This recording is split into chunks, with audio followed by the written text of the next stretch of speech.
wherever you are, I just think You frighten men.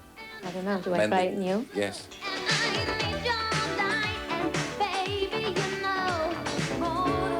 You give your heart away easily. I'm afraid so. Yeah. Look, I'm not sitting here feeling like, oh, it's hopeless. I can't have a relationship with anybody, you know. Boys may come and boys may go, and that's all right, you see. Experience has made me. Oh my God, that's a good one.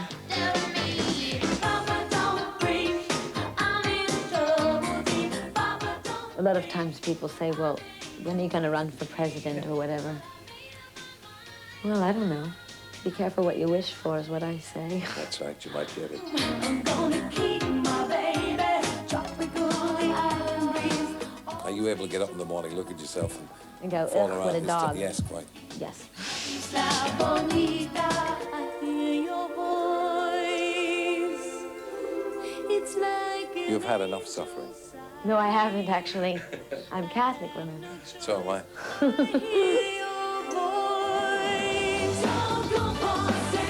Name one person who doesn't like power. Sometimes I think I don't enjoy my success enough, or I don't have enough time to just kick back and have a good time. What are you gonna do? Talk to me. Tell me your dreams. Am I in them?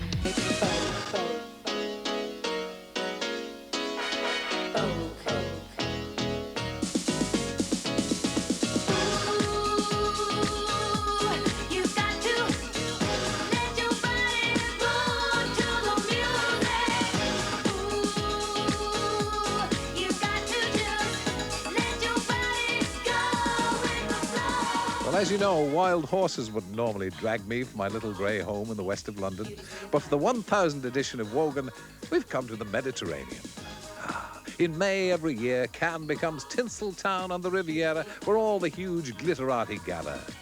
However, the biggest star of all rarely graces the town with her grande présence. But she's getting all the attention. She is, at least according to her manager, the biggest star in the whole darned universe. And for the 1000th programme, I've come down here to talk to her. Madonna. Well, now, correct me if I'm wrong, but it does take a good one to get past me. You're a brunette, aren't you? Yes. Is this just a change for the sake Well, I'll of tell you what change? happened. When my tour was over with, I was going to let my hair grow out because it's really brutal on your hair to keep bleaching it all the time. I mean, this is my natural, this is the color I was born with, and it's tiresome to bleach your hair all the time. It really is, and it's painful. So when the tour was over with, I said, okay, that's it. My hair is going to be dark again. But then they asked me to do Evita, and she had blonde hair, so I kept keeping my hair blonde for the movie. And then when it looked like it wasn't going to happen, I said, oh, you know, screw it. I'm going to be dark. I can't keep doing this to my hair for Disney. So now I'm dark. So has the change in hair colour in any way changed your personality? No. Made you more tempestuous, perhaps? To have dark hair? Yeah, stamp the foot and all that a bit more. Oh, no, I more was doing that plenty when I had blonde hair. Does the kind of pressure you're under here give you any chance to get out and about and be at least partly anonymous? Oh, no. Anonymity is not a possibility, during the festival at least. Or at any time, really, is it? Well, I don't know. I mean, every time I've come to Cannes, it's been when I've been on tour or something, so generally people always know I'm here.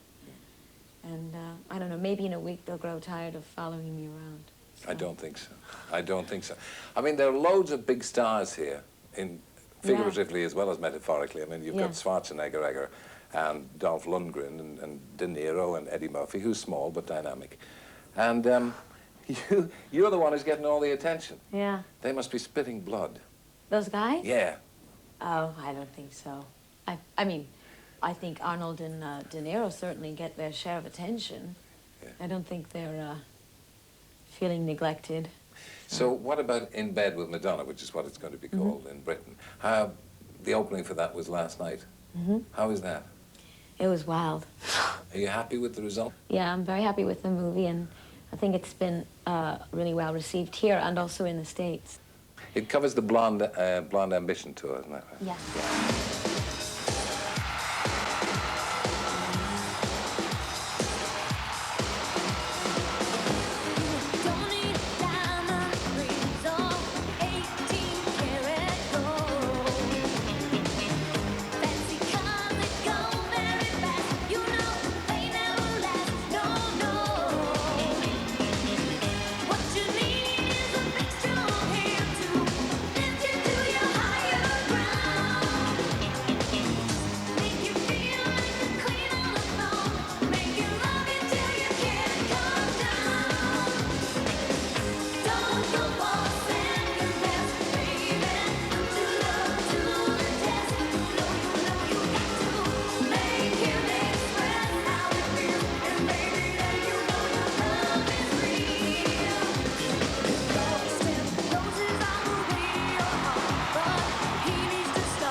much of it is for real? How much of it is... Was there at any point during the shooting of it that you felt you could forget the camera?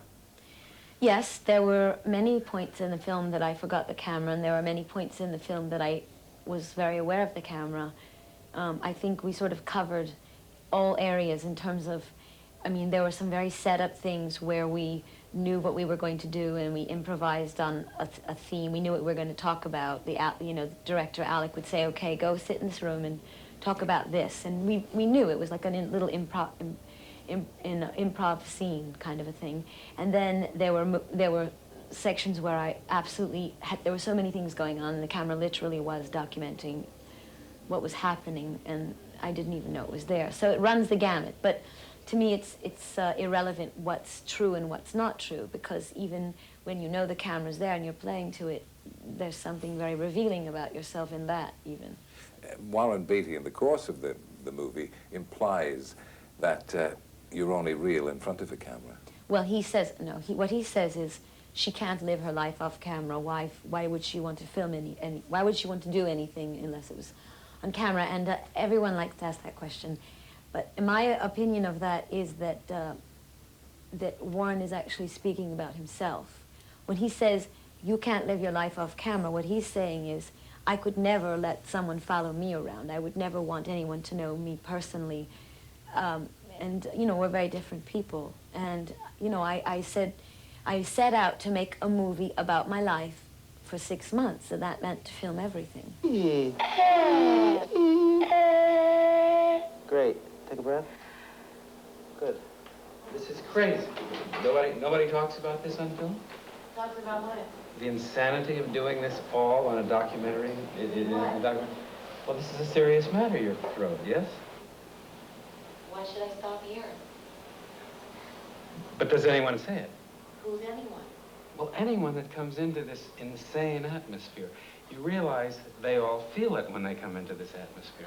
When they come into your dressing room, when they come wherever you are, they feel crazy. Now, do they talk about it? No, they accept it. Well, why don't they talk about it? Because. Well, you want to think about that, don't you? No, I don't. So let's get back to me.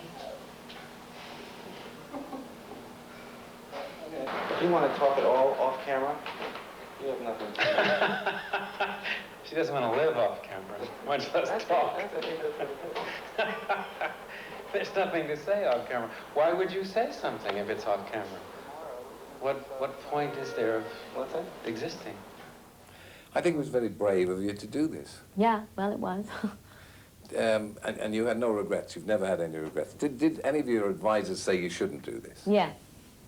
My manager was horrified the whole time we were doing it, because he comes from the old school that Warren does, and that is that you have to have mystique about you all the time, and that people won't be interested if they know, you know, what you look like without your makeup on, or what, you know, when you're upset, when you're feeling tired, you know, you have to cloak yourself in this, you know, Garbo-esque, you know, aura of mystery, and that you will lose your appeal to people. But I don't agree with that, and I don't think that it's possible to reveal yourself completely. What do you feel about certain parts in the film, about a young audience watching them? There are risque parts in the movie. I don't think there's anything in the movie that the youth of America or Europe, for that matter, are not aware of or exposed to already. When, in parts of the film, the Toronto police want to ban you and all the rest, and the thing that's surprising about that is, it seems to me anyway, that you're quite surprised that they should want to ban you. And Well, you'll give I offense. certainly know that some people are outraged by my behavior, but I was quite surprised to find out that I may possibly be arrested for my behavior. You know, after all, it is a performance. It's a theatrical performance, and it's not like I'm going out on the street, you know, running around without my clothes on. You know what I mean? I was shocked to know that that in the context of a performance, that someone would find it so offensive that they would. What are you trying to achieve on stage? Well, in this particular show, I did, as I said, I did very much see it as a piece of theater, you know. I portrayed sort of lots of different characters, and I say this in the speech to the Vatican. I say that it takes you on an emotional journey, you know. So I portray many things, life, mostly. Do you think the older generation approves of you? The older generation? Yeah, older people. Do they take a more censorious view? I don't know. I think that the intelligent older generation with a sense of humor does. But I think people my age, there are plenty of people my age that don't appreciate me or approve of me, and younger. I don't think it's just the older generation. What does that make you do? Does it make you annoyed, or does it make you want to change? It doesn't do either. It makes me laugh. If people are really annoyed, it's one thing to just not, if you don't like somebody, you don't like them. Okay, I don't like this person's music. Okay, so I don't listen to it. But if people are really annoyed and really vocal about it, and they get upset and they rant and rave, then it makes me laugh, because obviously I've touched something in them that they're having a hard time dealing with, and I think it's very telling about them that they're so annoyed by me, you know?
How much of your whole image, how much of your whole performance is tongue-in-cheek? How much of it's done with this? Is it all done with a sense of humor? I think, yeah, I do. I think it's, a lot of what I do is, well, not a sense of irony, you know?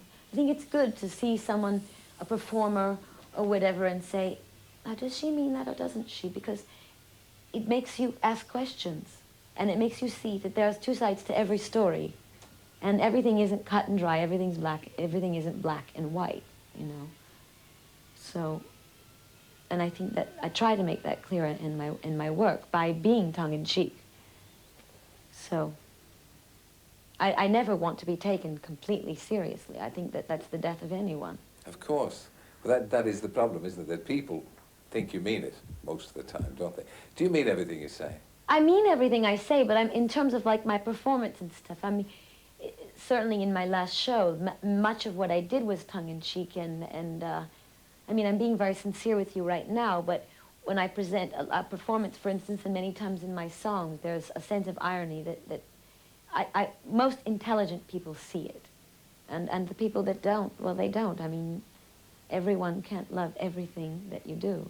You seem to lead from the front. Indeed. Would you say that people are frightened of you?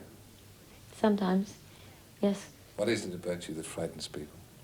My boldness, because I'm very confrontational, Yeah. you know, and I think it's hard for people to hide from me when they meet me. Are you frightened of anybody yourself? I suppose I have been, yeah. Yeah. What makes you nervous of people? I feel the most nervous around people who can't be honest with me, who can't look me in the eye, who are afraid of really presenting themselves to me and being honest. Were you always powerful? Were you always confrontational? Have you changed? I don't know if I've always been powerful, but I certainly have always been confrontational, yes. Do you like being powerful? Do you like power? Who doesn't? Not everybody. Do you like Really? the ex? Do you Name like... one person who doesn't like power. No, everybody wants to be famous. No, it's not just fame. It's power is, anyone can have power. I mean, it's how you feel about yourself. It's how you carry yourself. It's the effect that you have on people. It doesn't necessarily, it's not synonymous with fame. And I think that I don't think you would find a human being on this earth that wasn't interested in power. Yes, it's how you exercise it, of course, isn't it? Yeah. Do you think you exercise it properly? Yes, I do. Yes. Is anybody likely to tell you to your face if you don't? there are many people who disagree with my opinions and my points of views and the way that I live my life or carry on, and they're welcome to their opinions. But within your own circle, is there anybody who ever disagrees with you? Yes. What do you do to them? What do I do to them? Yeah. I have them sentenced to jail and I have their heads cut off. Yeah. But what I mean is, do you welcome I listen to, disagreement? yes, I absolutely insist on it. I don't want a bunch of people, you know, running around kissing my ass all the time. I prefer people to be really upfront and honest with me. I don't mind that because it gives me a chance to explain not only to them, but once again myself, why I do the things I do. The thing that I noticed about, that everybody noticed about you, so you'll excuse me if you've been asked this before, you seem to reinvent yourself every few years. Is that a conscious thing, or do you just get tired of yourself and say, I want a new Madonna every couple of years? Well, I don't think it's a question of getting tired of myself, but it's like, it's all different aspects of my personality, and I just kind of I focus in on different aspects of my personality, and I kind of get very involved in it, you know? I mean, like, sometimes I'll feel very vulnerable, and that's how I'll appear. Sometimes I'll feel very strong, and that's how I'll appear. I mean, I don't think there's a big difference between what I do and what, say, De Niro does when he gets completely involved in a character, and for that 6 months or whatever, he walks around all day long with his, you know, weighing 40 pounds more than he does, with long hair or whatever, and he completely changes, you know, his appearance. And, you know, obviously he's searching out, you know, I don't think an actor chooses to do roles in movies that he can't somehow relate to in some way, you know. So, in a way, I think it's very similar. You know, I'm just kind of acting out different parts of my personality. Does it strike you that sometimes, for instance, if you feel your popularity is flagging, that you must be more outrageous, you must do something else? No, that's my personality. I've always been that way. I made it through the wilderness. Somehow I made it through. Didn't know how lost I was until I found you. I was beat, incomplete. I've been had. I was sad and blue, but you made me feel. Yeah, you made me feel shiny and new, like a virgin. Such for the very first time, like a virgin. When your heart beats, makes you mine, so fine and mine. I'll be yours till the end of time, 'cause you make me feel. Yeah, you make me feel I've nothing to hide, like a virgin. Touched for the very first time. How about your life now? As we look out here, we can see a huge yacht out in the bay, and Not my yacht. Joan Le Pen. No, that's my one. Oh. But it's a fine yacht too. But as you look out at it, the good life, etc. Do you ever stop and think, what am I doing here? No. Yes, I do. Yes, I do. And if you look back on the hard days, maybe not bad days, but hard days Yeah. in New York, what do you think about? Do you think, how did I get here? I say, wow, you know, a lot has changed. I've come a long way. If I sometimes I think, God, did I know when I was 17, sitting on the fountain in the middle of Lincoln Square, wondering if I was ever going to have a friend, or wondering what was going to happen. Could I ever have imagined that this would happen to me, you know? And I can't, you know, it's unfathomable sometimes. When you were there, did you have dreams that you would be where you are now? Well, I had dreams, but I mean, I didn't know what the south of France looked like. I'd never been anywhere except Michigan and New York, so how could I even know, you know? Have you ever thought of running for political office? Well, I guess I have thought about it, but I'm kind of politically ignorant about a lot of things, so I wouldn't dare to exercise that notion at this point But in my life. you are a role model. You're a strong woman. We've had a woman prime minister in Britain. You've never had a woman president Yeah. in the United States. Have you any hopes, dreams? I make jokes about it. A lot of times people say, well, when are you going to run for president or whatever? Well, I don't know. Be careful what you wish for is what I say. That's right, you might get it. Is there a mother in you? Yeah. You seem to be very motherly towards, perhaps motherly, but maternal anyway, Yes. towards the dancers, for instance, in your Yeah. group in the film. Yeah. Would you like to have children? Yes, I would. How many? I don't know. But to start with one. Yeah. Yeah. Have you found anybody that you'd like to be father to those children to settle down with? No. Unfortunately. There is again, a bit in the film at the very end where you say that Sean Penn was the only one the one He was you the man really that I loved most in my life, yeah. So far. Yeah. Do you see a chance that you would get back with him and Well, perhaps he have a has family? No, I mean, I still love him, but I have to be realistic. I mean, he has his own family now, so it would be foolish of me. But, you know, you can love someone, you know, I don't think you can spend many years of your life with someone and then, even if you're not together, just stop having feelings for them. You know, I'll probably love him till I die. Do you give your heart away easily? I'm afraid so. Yeah. Yeah. And do you get hurt easily? Yes. But I pretend that I'm not, of course. Of course. Yeah. So you're very honest and straightforward, but there is, everybody has some kind of facade, haven't they? Oh, yeah, yeah. If I'm hurt, I try to cover it up with bravado, of course. It doesn't matter to me. Big deal, whatever. But, you know, I think people do that all the time. Because of your fame, because of your power, because of your confrontational personality, do you frighten men? I don't know. Do I Men that- frighten you? Yes. Do you, I mean, men that you might think are attractive, which lets me out, but men that you might think are attractive and you would like to get to know better, would be afraid to come within 100 yards of you. Well, I just say, look, if they're not, obviously I couldn't be with someone that's afraid of me. So, you know, it's not like I'm a big surprise to people. If a man sees me and they see the life I lead, everybody knows the kind of life I lead.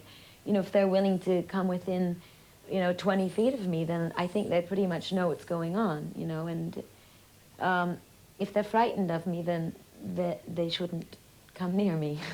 What chance have you got of a normal, if any, a normal relationship? What's a normal relationship? Well, an ordinary man and woman relationship that isn't constantly exposed to press speculation or the media. I don't know.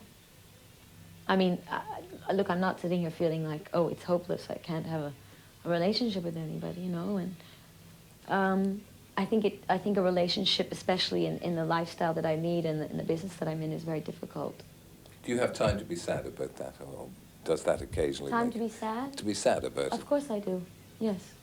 I mean, fame and fortune isn't everything. So. You don't regret it though. You don't. No. There's no point where you say. No, because I have loved and I've had a very good life. You were brought up a Catholic. Yeah. Are you still a Catholic? Not a practicing Catholic. I mean, there are things left over inside of me that I probably, unconsciously, I am a Catholic, you know, things that are hard for me to get rid of. Did the Vatican coming down hard on you, did that make you resent Catholicism? Did it make I already resented Catholicism, yeah. I mean, I resented it as a child. You know, I thought that there were many unfair things about Catholicism, things I didn't agree with, and that just, you know, made me feel even stronger about that. So what about the prayer before you? But I, you know, I don't think you have to be Catholic to pray, or practicing Catholic to pray.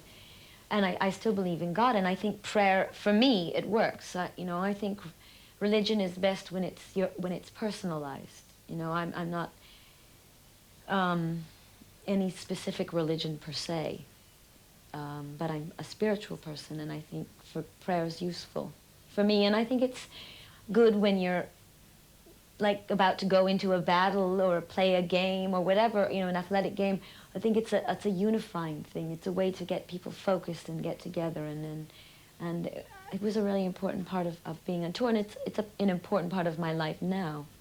Are you a team player or are you an individualist, would you say? I'm both. Yeah. Yeah. Do you ever look in the mirror and say to yourself, I wonder if I've got myself wrong? You don't seem to me to be somebody with any doubts. I have many doubts. I have a zillion doubts. You know, every time you think you figured something out, you wake up the next morning and you go, well, maybe I don't know what I'm talking about. Oh, maybe I don't know myself as well as I thought I did. I mean, that's what growing up is about, you know. Do you miss your mother still? The mother Oh, who yeah. died when you were so young? Yeah. Do you think you'd be a different person if your mother was still alive? Or would your stage act be the same, do you think? Your I probably performance? wouldn't be in the entertainment business if I had had a mother. Really? What do you think you'd I have no idea. I'm just sure things would, I mean, it was a very big thing in my life. It changed me. It made me, it turned me into the warrior that I am. I mean, because it hurt me so deeply that I said, okay, I will never need anyone again. I'm gonna, since I don't have my mother to love me, I'm going to, and my father is spreading his attention with 8 brothers and sisters, I'm gonna go out into the world and make the world love me. I mean, this is what I say to myself as a child. This was my catalyst for doing the things I did. If I'd had a mother, I'm sure I would be doing something completely different. What about your father? Is he a benign influence on you now? I mean, there's an element when he comes in and applauds your show, obviously, but he has some reservations about it in the film. Who wants to come? And when? Well, whatever, you know. I mean, Dad, I'd love it if you'd come to both shows. I don't know. I mean, it's pretty racy in some sections. I don't know if you could take it 2 nights in a row. Oh, you have to get racy on me. Dad, I'm not getting racy. I've been racy. I know, but can't you tone it down a bit? What, for you? Yeah. No, because that would be compromising my artistic integrity. Well, of course. You undress in this performance? No. Oh, God. Of course I don't. Okay. Well, whatever you guys can get us tickets for, Dad, I can get you tickets any night you want to come. would be great. And just tell me how many tickets you want.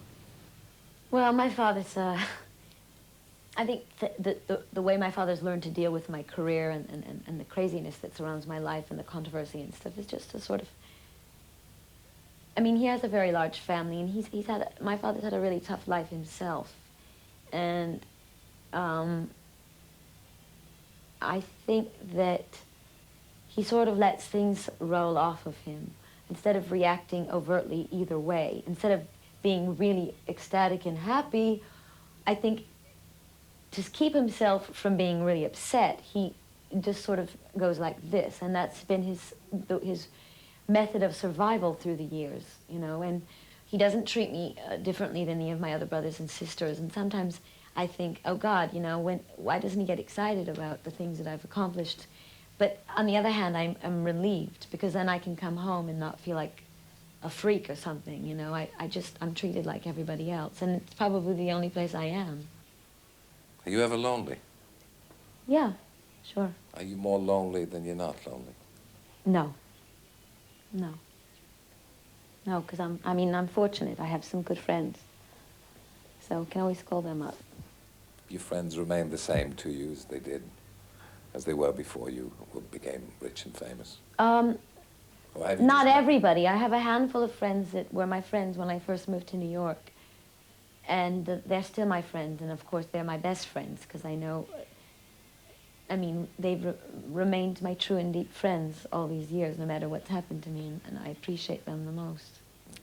The movie Dick Tracy was, well, in my opinion, was probably your best so far, I think, in terms of critical, anyway, reaction to it. But you didn't get paid anything for that, did you? No. How come you got paid so little for that movie? Well, because I really wanted to do it, and they weren't offering anybody money to everybody. In fact, Al Pacino didn't get paid either. That's how Warren pulled it off. He got everyone to sort of do it for a favor. And he got all the money in the end, did he? Yeah, kind of. That sounds like good business to me. Is money important to you? Only when I want to buy a painting that's really expensive. Yeah. Then it's important. But honestly, not that important, no. Could you go back to being what you were without any money, without position, without people running around after you? But I could never go back to what I was. I don't think anyone can. If it all fell down tomorrow, If it all fell down tomorrow, I'd still have all the money that I've earned. I'd still have my friends. I'd still have my family. So I wouldn't have to work another day in my life. I could live a perfectly wonderful life. Do you ever feel like doing that? Mm-hmm. Do you ever feel like giving it up? I mean, do you ever feel, oh, God, I'm fed up with this?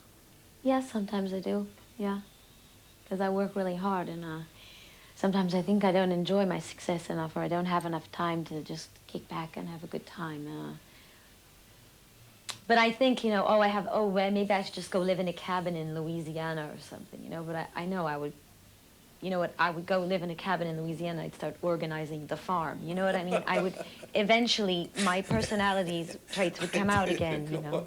So it's no use. How long is it since you've had a holiday, for goodness sake? God. Well, on Easter weekend, I went away for the weekend. So that was my last holiday. Holiday, celebration, come together in every nation.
Is there a danger that you take yourself too seriously? Me? Yeah. Oh, no.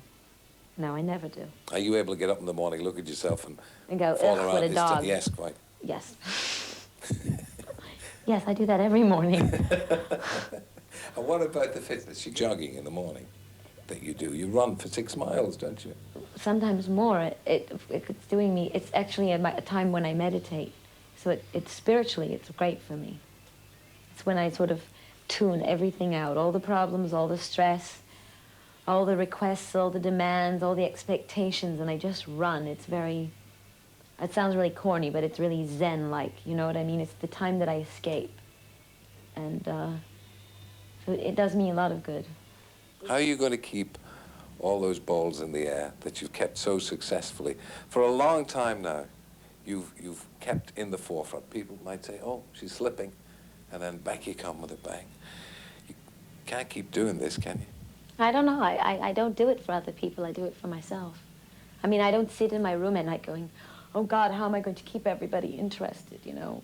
But this is just what I'm thinking at the time, what I feel like doing. And if I grow tired of being in the public eye, or I grow tired of, I just want to take a break, then I'll do it.